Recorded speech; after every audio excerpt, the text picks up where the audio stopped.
Hello guys, welcome back.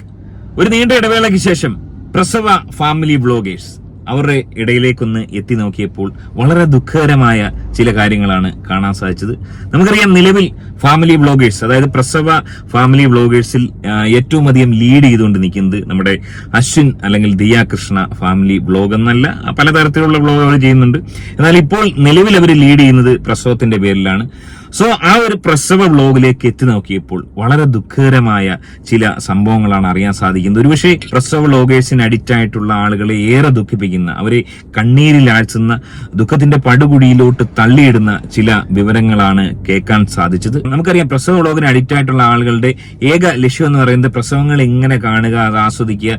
ഓരോ പ്രസവം ഇങ്ങനെ കഴിയും തോറും കൂടുതൽ പ്രസവങ്ങൾ കാണണമെന്ന് ആഗ്രഹിക്കുന്ന ആൾക്കാരാണ് പ്രത്യേകിച്ചും ഈ പ്രസവ വ്ളോഗിന് അഡിക്റ്റ് ആയിട്ടുള്ള നമ്മുടെ മലയാളികളായിട്ടുള്ള സ്ത്രീകളും പുരുഷന്മാരും കൊച്ചുകുട്ടികളടക്കം ഈ ഒരു പ്രസവ വ്ളോഗിന് അഡിക്റ്റ് ആയിട്ടുള്ള ധാരാളം ആളുകളുണ്ട്. എന്നാൽ പുറത്തു വരുന്ന ഇത്തരം വാർത്തകൾ കേൾക്കുമ്പോൾ ഏതൊരു പ്രസവ വ്ളോഗ് അഡിക്റ്റിനും അവന്റെ സമനില തന്നെ തെറ്റിക്കുന്ന വാർത്തകളാണ്.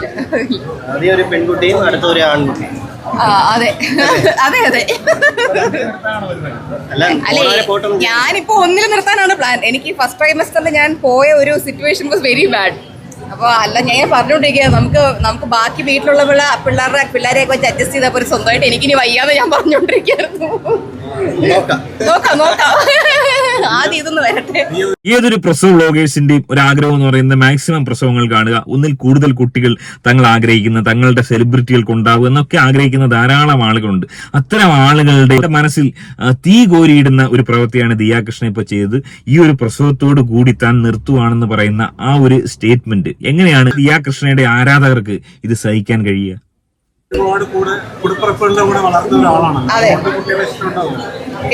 അതുകൊണ്ട് തന്നെ കൂടുതൽ കുട്ടികളെ വേണമെന്നുള്ള. അയ്യോ, എനിക്കാണ് വീട്ടിലെ ഏറ്റവും താല്പര്യം. കുട്ടികളെന്ന് പറഞ്ഞാൽ എനിക്ക് ക്രേസ് ആണ്. പക്ഷേ ഈ പ്രഗ്നൻസി എന്ന് പറയുമ്പോൾ നമ്മൾ ഈ സിനിമയിൽ കാണുമല്ലോ, തമിഴ് സിനിമയിൽ കല്യാണം കഴിക്കുന്നു, പ്രഗ്നന്റ് ആവുന്നു, തൊട്ടടുത്ത സീനിൽ കൊച്ചു വരുന്നു. എല്ലാം അത്ര എളുപ്പമാണെന്നാണ് ഞാൻ വിചാരിച്ചത്. പക്ഷെ ഒട്ടും എളുപ്പമല്ലായിരുന്നു. ആദ്യത്തെ 3 മാസം വാസ് വെരി ഡിഫിക്കൽട്ട്. അപ്പം ഞാനിങ്ങനെ എല്ലാ പ്രഗ്നന്റ് ആയിട്ടുള്ളവരെ സ്മരിച്ചു. എല്ലാവരും ഇങ്ങനെ ആയിരുന്നു അല്ലേ എന്നുള്ള സംഭവം. അയ്യോ, അത് ഭയങ്കര വിചാരമായി പോയല്ലോ. ഗർഭിണിയാകുന്നു, 9 മാസം കഴിയുന്നു, സ്വിച്ചിട്ട പോലെ കുട്ടി പുറത്തേക്ക് വരുന്നു. വലിയൊരു വിചാരമായി പോയത്. പിന്നെ ഇവിടെ ഒരുപാട് പേരെ സ്മരിച്ചെന്ന് പറയുന്ന, ആദ്യം സ്മരിക്കേണ്ടത് ആ അമ്മയെന്ന് പറയുന്ന ചേച്ചിയാണ്. കൃഷ്ണകുമാർജിയുടെ ഭാര്യ, അല്ലെങ്കിൽ ദിയ കൃഷ്ണ എന്ന് പറയുന്ന ഈ സെലിബ്രിറ്റിയുടെ അമ്മ. എനിക്ക് തോന്നുന്നു അവർക്ക് 5-6 കുട്ടികൾ നിലവിൽ ഇവർ കൊണ്ടെന്നുള്ളതാണ്. കറക്റ്റ് എനിക്ക് എത്ര കുട്ടികളുണ്ടെന്ന് ഇതുവരെ എനിക്ക് മനസ്സിലായിട്ടില്ല. കാരണം ഏകദേശം എല്ലാവരും ഒരേപോലൊക്കെ ഇരിക്കുകയാണ്. എത്രയാണ് ഇവരുടെ കറക്റ്റ് കുട്ടികളുടെ കൗണ്ട് എന്ന് എനിക്ക് വ്യക്തമായി മനസ്സിലായിട്ടില്ല. അതിലേറെ ശ്രദ്ധയെന്ന് പറയുന്നത് അതിലെല്ലാം പെൺകുട്ടികളാണ് എന്നുള്ളതാണ്. എനിവേ, ആ ഒരു അമ്മയാണ് ആദ്യം സ്മരിക്കേണ്ടത്. ഇത്രയും കുട്ടികൾക്ക് ജന്മം നൽകാൻ തയ്യാറായ ഈ പറയുന്ന സിന്ധു ചേച്ചി അല്ലേ, സിന്ധു ചേച്ചീനെ എത്ര സ്മരിച്ചാലും മതിയാവില്ല. അവരുടെ ഒരു കപ്പാസിറ്റി ഞാൻ പലപ്പോഴും ആലോചിച്ചിട്ടുണ്ട്. ആ കാലത്ത് ഒരു കൃഷ്ണകുമാർജിക്ക് സിനിമയിൽ നിന്നൊക്കെ വിട്ടുനിന്ന് സിനിമയിൽ അധികം ചാൻസ് കിട്ടാത്തൊരു അവസരമായിരുന്നിക്കാം. അതിന്റെ ഒരു അരിശമായിരിക്കാം പുള്ളി തീർത്തതെന്ന് എനിക്ക് തോന്നുന്നു. എനിവേ, 4-5 കുട്ടികൾക്ക് ജന്മം നൽകിയ ആ ഒരു അമ്മയെ എത്ര സ്മരിച്ചാലും മതിയാവില്ല.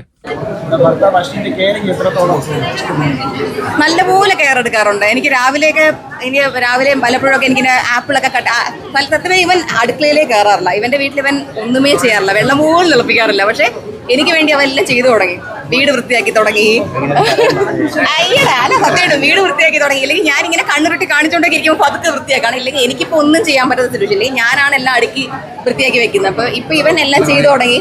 രാവിലെ ആപ്പിളൊക്കെ വെട്ടി തരും, എല്ലാം കൊണ്ട് തരും. ബദാമൊക്കെ 2 പീസൊക്കെ എടുത്ത് തന്നിട്ട് കഴിക്കുക, നിനക്ക് ഇഷ്ടമല്ലെന്ന് അറിയാം, എന്നാലും കഴിക്കുക എന്ന് പറയുക. കൊച്ചിന് വേണ്ടിയിട്ടാണ്, ചിലപ്പോൾ അതിന്റെ ഒരു നാടകമായിരിക്കാം പറയുന്നത്.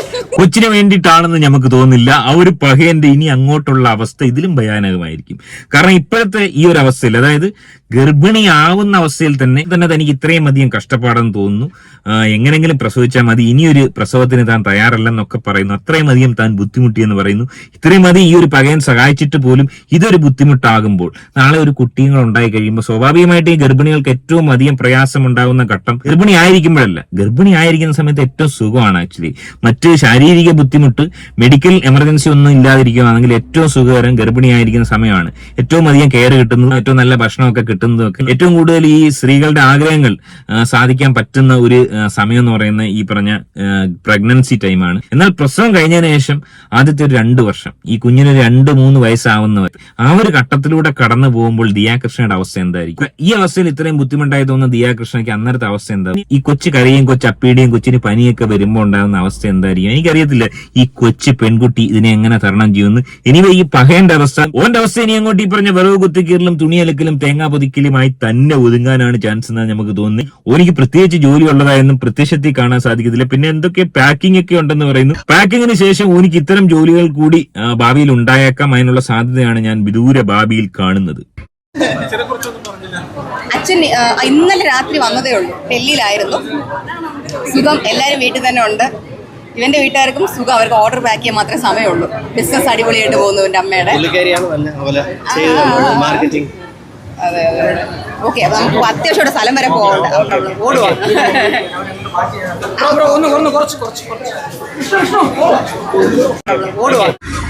എല്ലാരും ഒന്ന് മാർക്കെടുത്ത് രാജ കുടുംബമാണ് പോകുന്നത്. എല്ലാരും ഒന്ന് മാറി ഒന്ന് ബഹുമാനിക്കുക. എനിവേ ദിയാകൃഷ്ണ ഈ ഒരു അവസരത്തിൽ ഏറ്റവും കൂടുതൽ സ്മരിക്കേണ്ടത് അമ്മയും അച്ഛനെയുമാണ്. ഈ 4-5 പെൺകുട്ടികളെ ഇത്രയും അധികം സ്നേഹിച്ച് ലാളിച്ച് വളർത്തി ഈ രീതിയിൽ എത്തിച്ച അവരെ സ്മരിക്കാതിരിക്കാൻ പറ്റത്തില്ല. ഒരു പ്രസവത്തിന് വേണ്ടി ഇത്രയും അധികം ബുദ്ധിമുട്ടുകൾ സഹിക്കേണ്ടി വരുന്നു എന്ന് മനസ്സിലാക്കുന്ന ദിയാകൃഷ്ണ അവരെ എത്ര സ്മരിച്ചാലും മതിയാവില്ല. പ്രസവ ലോകത്തിന് അഡിക്റ്റ് ആയിട്ടുള്ള ആളുകൾക്ക് വലിയൊരു തിരിച്ചടിയാണെങ്കിലും ഈ പറഞ്ഞ പ്രസവം അത്ര നിസ്സാരമല്ല എന്നുള്ളൊരു തിരിച്ചറിവ് ഇത്തരം പെൺപിള്ളേർക്ക് ഉണ്ടായത് നല്ലത് തന്നെയാണ്. പലർക്കും ഈ പ്രശ്നമുണ്ട്. ഈ പറഞ്ഞ ലക്ഷറി ആയിട്ട് എപ്പോഴും ജീവിക്കുക, സുഖലോലഭതയിൽ കഴിയുക, പ്രസവിക്കാൻ താല്പര്യമില്ലാത്ത ഒരു അവസ്ഥയൊക്കെ പലർക്കും ഉണ്ട്. പ്രസവിക്കാനുള്ള ഒരു മടി കൊണ്ടാണ് പലരും ഈ പ്രസവിക്കാൻ മടിക്കുന്നത്. പ്രസവിച്ച് കഴിഞ്ഞ് കുട്ടികളെ നോക്കാനുള്ള മടി.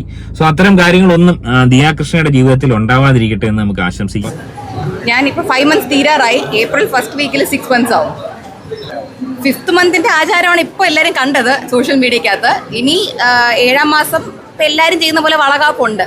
അതിപ്പോൾ ട്രഡീഷൻ അല്ലെങ്കിലും പലരും ഒരു ട്രെൻഡായിട്ട് ചെയ്യുന്നതല്ലേ. അത് നമുക്ക് ട്രഡീഷനും ഉണ്ട്, ഇവരുടെ അതിൽ ട്രഡീഷനായിട്ടുണ്ട്. വളകാപ്പ് ഉണ്ടാവും. മെയ് സമയത്തായിരിക്കും. മെയ് ആകുമ്പോൾ 7 മാസമാവും. അപ്പോൾ ഉണ്ടാവും. നമ്മളെ ലൊക്കേഷൻ ഒന്നും എടുത്തിട്ടില്ല, ട്രിവാൻഡ്രത്ത് തന്നെ ആയിരിക്കും. ആക്ച്വലി ഇത് വളകാപ്പ് മാത്രമല്ല ആക്കണ്ടേ. വളകാപ്പ്, കമ്മലുകാപ്പ്, മാലകാപ്പ്, മോതിരക്കാപ്പ്, അരഞ്ഞാണക്കാപ്പ്, അങ്ങനെ കാപ്പോട് കാപ്പ്. പ്രസവിക്കുന്നവരെ ഇങ്ങനെ ഓരോ കാപ്പുകൾ നടത്തി ഇങ്ങനെ കണ്ടന്റുകൾ ഉണ്ടാക്കി വൈറലായിട്ട് സോഷ്യൽ മീഡിയയിൽ നിൽക്കുക. അതുകൊണ്ട് ഈ പറഞ്ഞ സൈക്കോളായിട്ടുള്ള അഡിക്റ്റ് ആയിട്ടുള്ള ഫാമിലി വ്ലോഗിനും പ്രസവത്തിനും അഡിക്റ്റ് ആയിട്ടുള്ള ആളുകളുടെ അവരുടെ മനസ്സിൽ വലിയൊരു സ്ഥാനം പിടിക്കാനുള്ള വലിയൊരു സാധ്യതയാണ് ഈ പ്രസവം എന്ന് പറയുന്ന ഈ ഒരു പ്രവൃത്തി. അങ്ങനെയൊക്കെ ആണെങ്കിൽ കൂടി ഈ പറഞ്ഞ പ്രസവം നിർത്തുന്നു, അതായത് ഒരു പ്രസവം കൊണ്ട് അവസാനിപ്പിക്കുന്നു എന്നുള്ള ഈ ഒരു സ്റ്റേറ്റ്മെന്റ് കേൾക്കുന്ന ഒരു സാധാരണ നിലയ്ക്കുള്ള പ്രസവ വ്ലോഗിന് അഡിക്റ്റ് ആയിട്ടുള്ള ഏതൊരു വ്യക്തിയെ വളരെ വേദനിപ്പിക്കുന്ന ഒരു വാർത്ത തന്നെയാണ്. അതിനിടയിലും ഈ പറഞ്ഞ പ്രസവം എന്താണെന്നും അതിന്റെ ബുദ്ധിമുട്ടുകളും മനസ്സിലാക്കാൻ ഇപ്പോഴത്തെ ഈ ബുദ്ധിമുട്ടുകളേക്കാൾ കൂടുതൽ ബുദ്ധിമുട്ട് പ്രസവിച്ചതിന് ശേഷം ഈ പറഞ്ഞ 1-2 വർഷങ്ങളിൽ ഉണ്ടാവും. അതും കൂടെ തരണം ചെയ്യാൻ ഇപ്പോഴേ പ്രിപ്പയർ ആയിരിക്കുക. ഈ വിഷയത്തിൽ നിങ്ങളുടെ അഭിപ്രായം കമന്റായി രേഖപ്പെടുത്തുക. ആദ്യമായി ചാനൽ കാണുന്നവരൊന്ന് സബ്സ്ക്രൈബ് ചെയ്ത് കാണുക. മറ്റൊരു വീഡിയോ ആയിട്ട് കാണാം. ബൈ.